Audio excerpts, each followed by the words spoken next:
So just thinking about the conditions of the modern world and also thinking about how each life journeys, it doesn't necessarily understand the purpose or identity categories that have been chosen, or trials and tribulations, because the lessons are so different from one life path to the next. So as a society, we have to get away from being like, oh, you're obsessed with Instagram stuff. Like, what I mean by that is you're obsessed with your hair, plastic surgery. You want everything to look like an Instagram picture. Well, some people, especially those in the new age spiritual community, they'll be like, that is ego. The soul doesn't want it. To a certain extent, I get it, because what you're speaking to is the impacts that this lived experience has on society at the large and the earth at the large. I'm for that. I understand it. And also I challenge that, because if you truly are ascended and understand soul versus ego, which is really just soul versus human, then you understand that every little life path, every aspect has its own identity that spirit made up. Guess what? Their identity don't even have to match the avatar anymore. It never did. Let me watch my mouth because I'm live recording, but they don't have to match. So who are you to say what is ego and versus soul?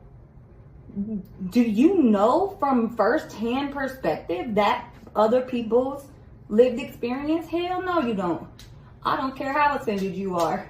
I have all the gifts in the world. I can merge with people's higher selves, and I still would never in my little human meebly body communicate that I understand the purpose of another soul. The only thing that will know that is the higher self of that lived aspect.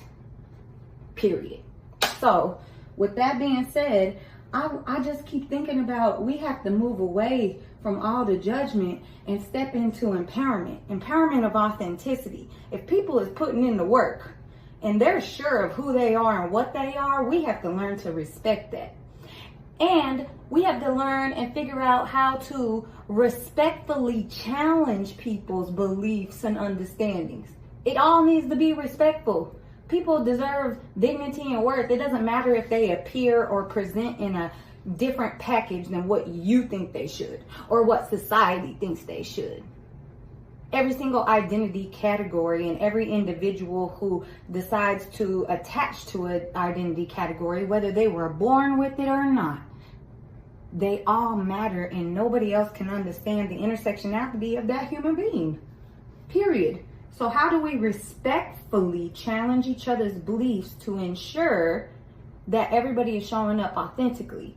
How do we respectfully create external environments in the shared collective where we can allow everybody to show up authentically, no matter what their intersections are, no matter what you think they're operating from, their higher perspective or their human perspective?